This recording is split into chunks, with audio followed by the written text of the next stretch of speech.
Welcome back to Cord Cutters LI, where we help to save you money on your cable bill. A lot of you have been asking about the upgradability of the ON 4K Plus streaming device from Walmart.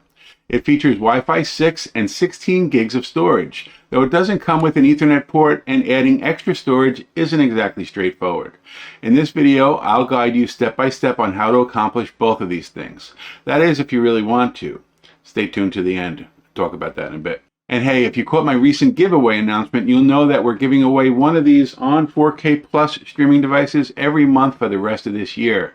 So if you're already entered to win, great, and good luck. If you haven't, be sure to stick around to the end of the video for all the details. Also, at the end, I'll be sharing some important nuances with this device that you'll definitely want to know before making any of these modifications I'm going to show you today. So if you're ready to supercharge your ON 4K Plus streaming device, sit back, relax, and let's go. All right, so before we jump into the interface of the device, let's get the physical connections out of the way first, shall we? In my hands, I have the new ON 4K Plus streaming device from Walmart. I've already got my HDMI cable connected to it. You see there is the USB-C port that you normally plug the power into. And, you know, as you see, you look around the device, there's no other USB ports on this like the Pro model has. Well, that's okay, because if you need to add any USB storage or the Ethernet adapter or hub or whatever, you can use an OTG cable. But this is a bit of a finicky device, I've learned. I had to try a couple of different OTG cables. In fact, this OTG cable is one that I picked up back with the Chromecast with Google TV devices. I don't really use those anymore. I got one in my son's room. But this one worked fine with it. But on this device, no. So I found another one. I tried on Amazon. I tried a couple of them, actually. This device, I'll put a link in the description for this specific OTG cable.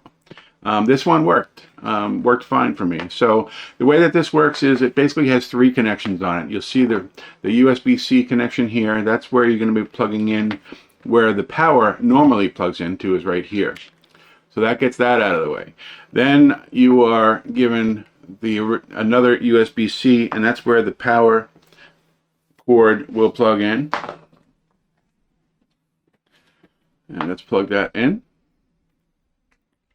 And then lastly, whether you're going to be connecting a USB drive, or if you're going to be, if you want to connect Ethernet, a USB hub with Ethernet port, like this Ugreen USB hub with the 1 gigabit Ethernet connection, that's where you would plug this in. So let's go ahead and do that. So we've got the power going into one leg of the OTG cable. We've got the OTG cable plugged into where the power goes on the device. And then you have this other USB-A port here that you're going to be plugging in the USB hub. This is a Ugreen hub. Again, link in the description for this specific one. Works great. This is the same one that I use on all the Fire Sticks and so on, and it's fine. Let's not connect the Ethernet cable. When the time comes in the video, I'll be connecting an Ethernet cable to this to show you how to connect the to this with a wired connection. And also, I'm going to be showing you the USB thumb drives to connect, and which ones work and which ones don't. Again, this is a bit of a finicky device. I had to come through a couple of different USB drives before I found a couple that worked. So keep that in mind. So with that said, you've got yours set up just like this, assuming you have if the Ugreen hub. If all you want to do is talk about the USB drive, you don't need the hub. You can just leave that like this and leave yours just like this until we get to the part of the video where I tell you to plug it in. All right, so I'm going to start by showing you how to connect USB drives to the ON 4K Plus. As I showed you earlier, I've already got my USB, my Ugreen USB hub with Ethernet adapter connected to the device. It's powered up, as you can see. There is a setting, a very, very important setting that you need to change. So let's go over to the gear and click on that. Go down to System, About, and then all the way down, almost all the way down to the bottom, hover over Android TV OS build. And you're going to want to hit the enter button. That's the one in the middle of the circle, 7 times. As you can see, I've already done it. So it says, in my case, it says no need, you are already a developer. So if you've never done this before, when you hit it the 7th time, it's going to say this as well. That will give you, if we go back a step, that will give you this menu that wasn't there before. It's called Developer Options. Click on that and then enable it if it's not already. And then down here, this is the critical setting that you must change. You need to turn off USB debugging for the USB device or the USB drive to be seen by the On 4K Plus. So do that. And then after you do that, you can go ahead and hit the home button. Now, we're ready for the USB drive connection. So as I said earlier, I've tried a couple of different, 2 or 3 or 4 different USB drives to no avail. They just weren't working. They didn't do anything when I plugged them in, even after enabling the developer options thing. But I did find some SanDisk models. These are the models that I've used for some other devices. This is the little 64 gig SanDisk thumb drive. I'll put a link to all 3 of these drives that work on this device in the description below. This is the 256 SanDisk drive. This is the one that has the little, slide out thing. And then finally, this one here, the SanDisk SSD 2 terabyte drive. In fact, I did a full length video on how to supercharge the On 4K Pro on my Rumble channel. So go check that out if you'd like. I'll put a link in the description below to my Rumble channel. But in any event, I'm going to set up this small 64 gig USB drive as internal system storage on the device. I'm not a big fan of doing this, but I'm going to show you how to do it anyway, because I know a lot of people do. So anyway, I've got my USB hub. I'm going to plug this into one of the ports, and let's see what happens. You'll see it says checking USB drive, analyzing media storage. That's fine. Go to the gear, and then go down to system, and then go down to storage. It'll say 64 gig USB in this case. And we have options here. So if we click on that, it says one of the options is erase and format as device storage.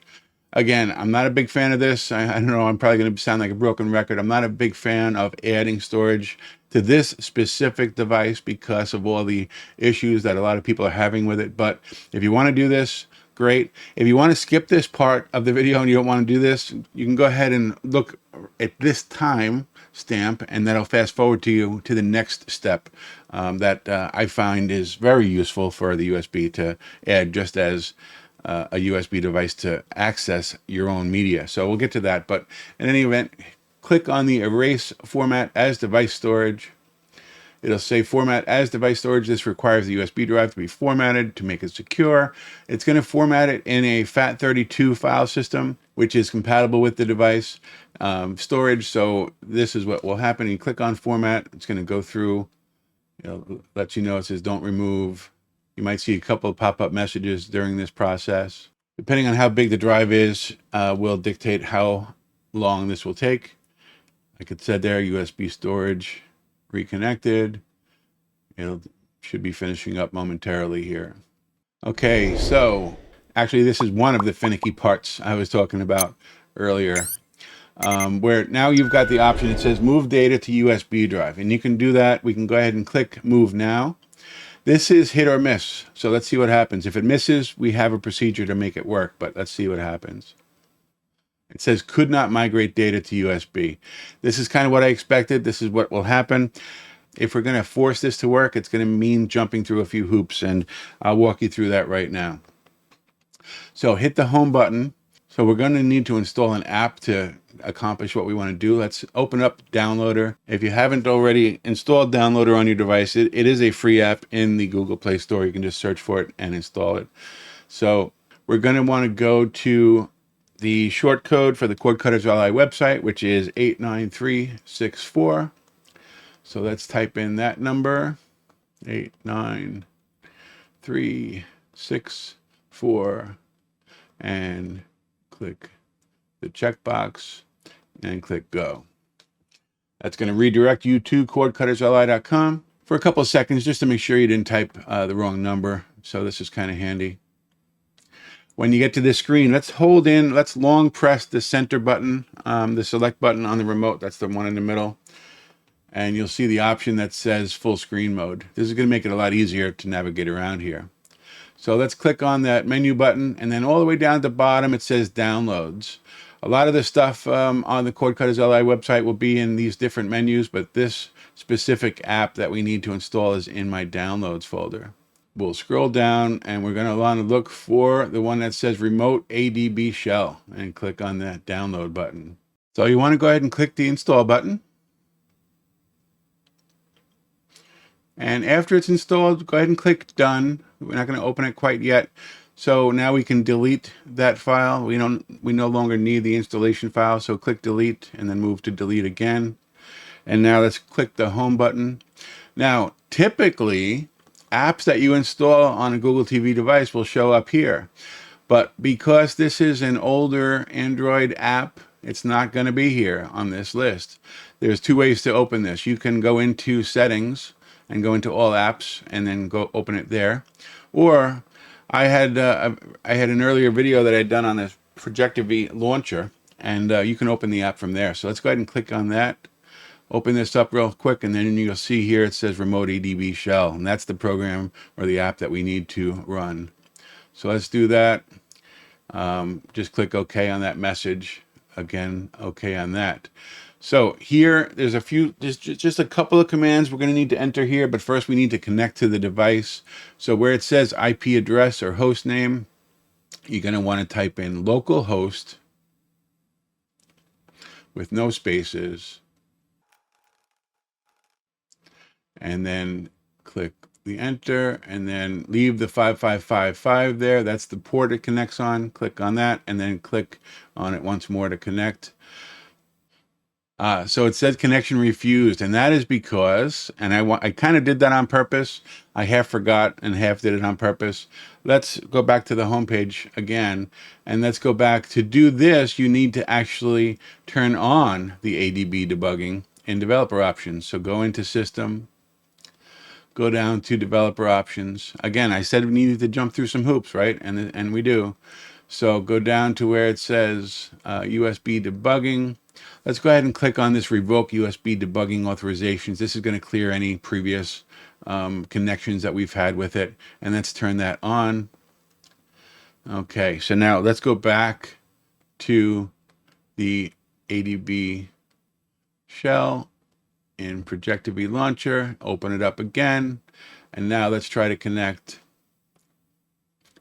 Click that checkbox that says always allow from this computer and click allow. Okay, so a couple of quick commands we're going to need to type in here. The first one, and just hit the enter and it'll pull up the keyboard. The first one is PM space list space users. Now, for whatever reason, I'm not really sure why, but when we do this, you'll see that there are two users on this device. It adds one for some unknown reason. So you see there, the first one that says user info owner, that's me, that's the one that we want. We want to remove that second one, the one that says user 10. So we're going to want to remove that user from this device. So the next command we want to do is PM space remove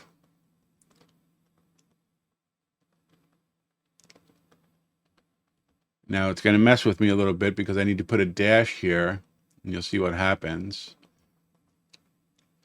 User.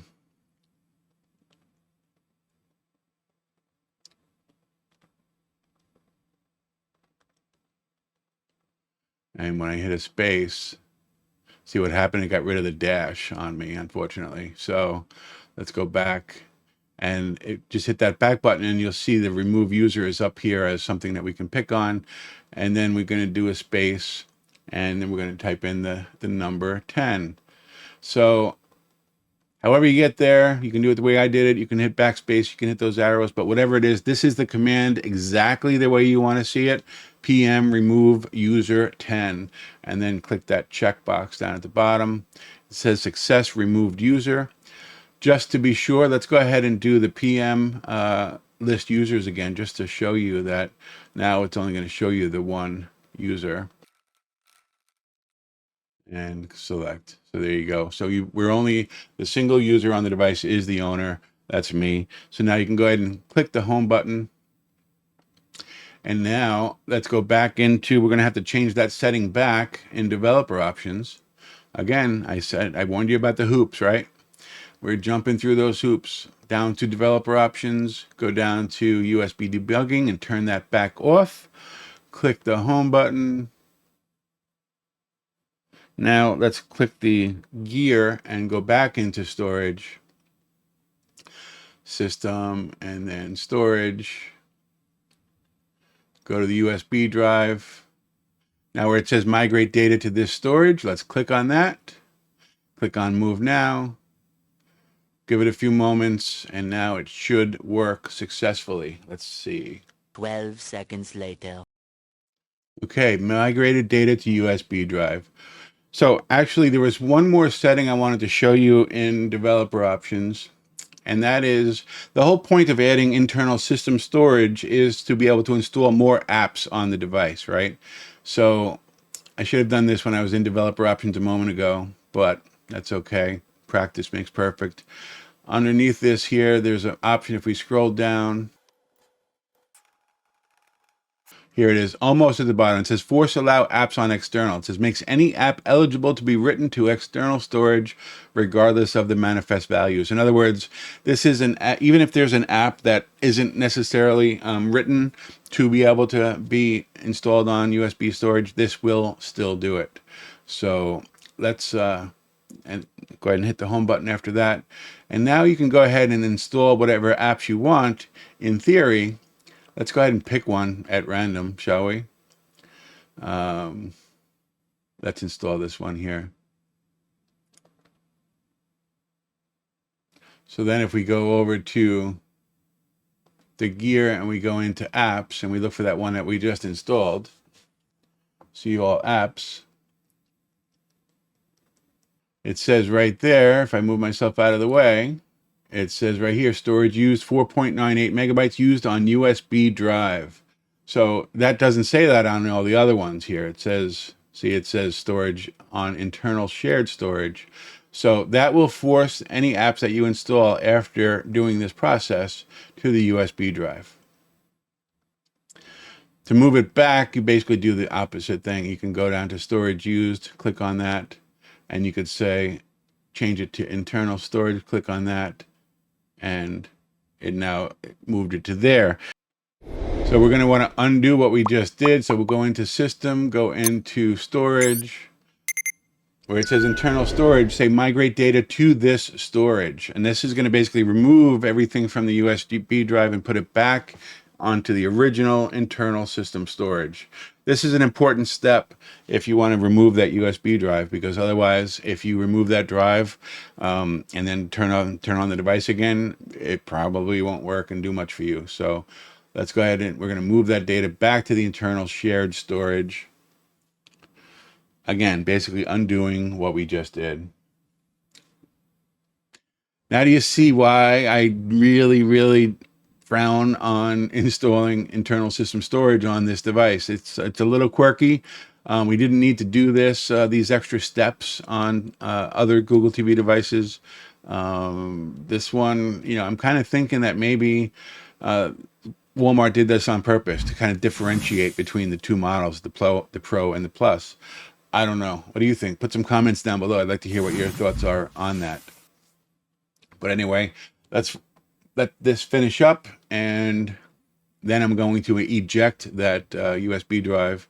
Then I'm going to show you something I do like to use the USB drives for on this device, and you're going to like that. So stay tuned. Okay, migrated data to internal storage. Next thing we want to do is we're going to go ahead and just eject that drive. So go back down to USB drive, click on that, and then click eject. It's going to tell you after a moment or two, drive is safely ejected. So then you can go ahead and remove that USB drive and you're good to go. Now we're going to take out my 2 terabyte SSD USB drive. And this one I already have like a ton of my media on it. I've already got a ton of my movies and TV shows on there that I personally own.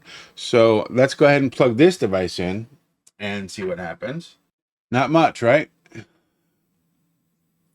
And that's fine. So let's go down to the gear, go down to system, and go down to storage. Now this SanDisk portable SSD drive, as I said, is already formatted, I think probably exFAT, and it's just loaded with stuff. So it's here. We're not going to erase and format this as device storage like we did with the other drive. We're going to leave this alone. And the reason for that is I'm going to show you, just to show you what you can do with it. In fact, I'm going to install a new app that's free in the Google Play Store. Let's go down to apps and we're going to search for VLC.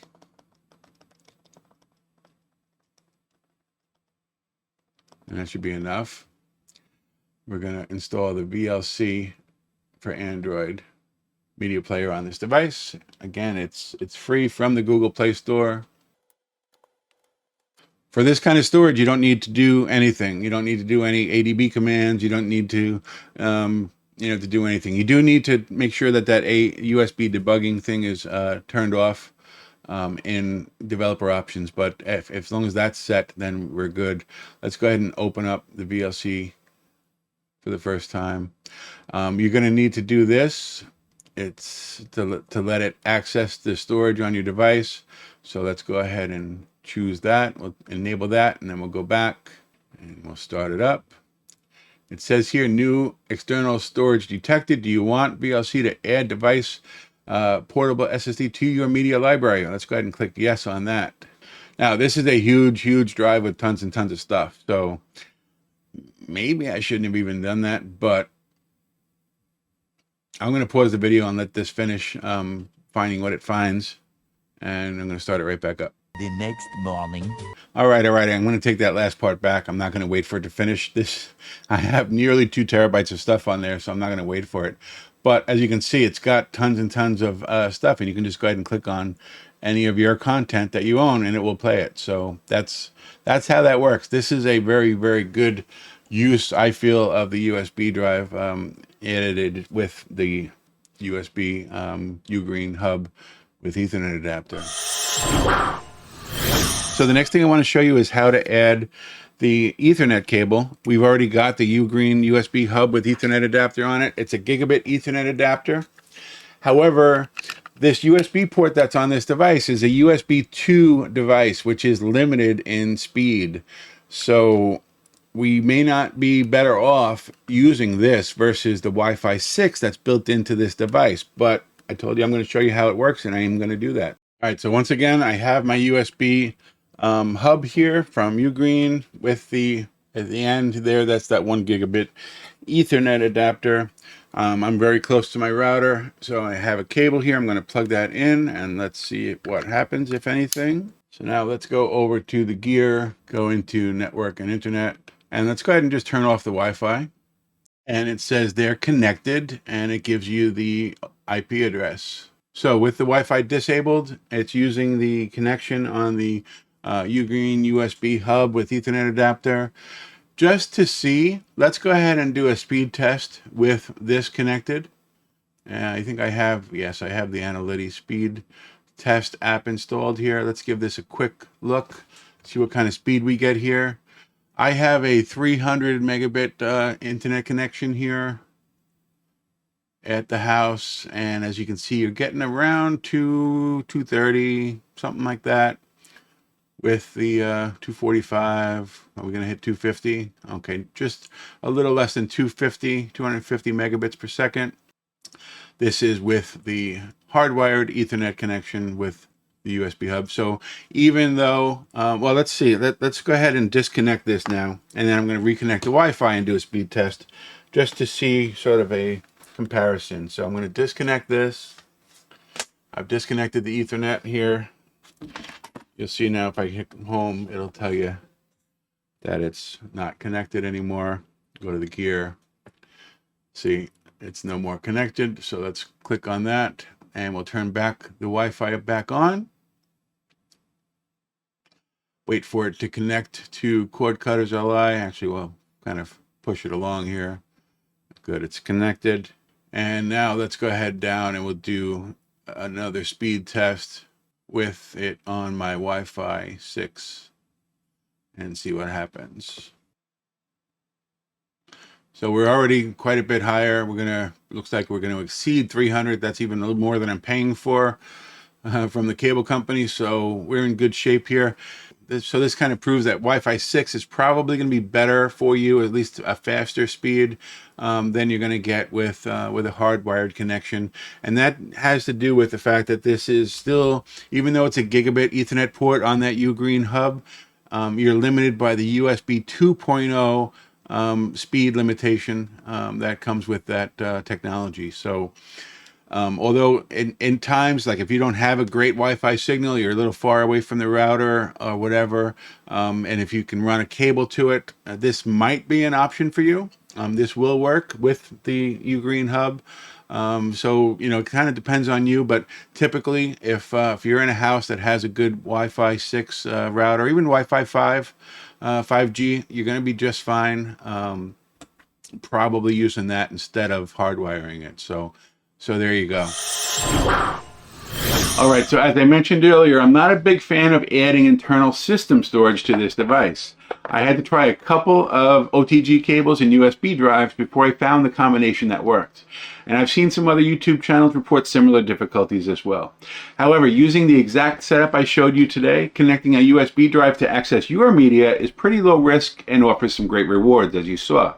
As for the Ethernet connection, if you have a Wi-Fi 6 at your house, you'll likely get better speeds using Wi-Fi instead of a wired connection through an OTG cable and USB hub, due to that USB 2 speed limitation. For these reasons, if you need more storage for apps or a built-in Ethernet port, you might want to consider getting the ON 4K Pro instead of the Plus version. So once again, as I said at the top of the video, I'm going to show you now how to enter to win the drawing for a free ON 4K Plus streaming device from Walmart. I'm going to be giving away one of these every month for the rest of the year. And the way to do it is basically first of all, make sure you're subscribed to the Cord Cutters LI channel, and then go to where it says posts. And you will see the most recent post here is basically the information about this drawing. What you'll need to do, there's already 128 people that have done this already. But if we go to the comments, you can just go ahead and enter a comment. Let me know where you're from. Unfortunately, for this drawing, it's going to be US only because this device, at least for the time being, they're saying only available and only functional in the US. I know there are some ways to get around that with VPN and stuff, but again, just for this giveaway, we're going to be giving it away exclusively to US only. Have no fear for my UK audience. I'm going to definitely take care of you coming up soon. I'm thinking about something for that. And of course, if you have any suggestions about what you might want as a giveaway, let me know and put some comments down below. But anyway, that's as easy as it gets. The first drawing for the first one I'm going to give away is going to be sometime on Thursday, June 26th. There will be a short video that's going to show me drawing the winner of the first person that's going to win one of these. And, you know, I'm looking forward to it. So good luck, everyone. So with all that being said, if you enjoyed anything you saw here today, please go ahead and like the video, subscribe to the channel, and as always, share this and all of your favorite Cord Cutters LI videos with your friends. This not only helps to get my video shown to more people on YouTube, it also helps to support the channel. Thank you so much for watching.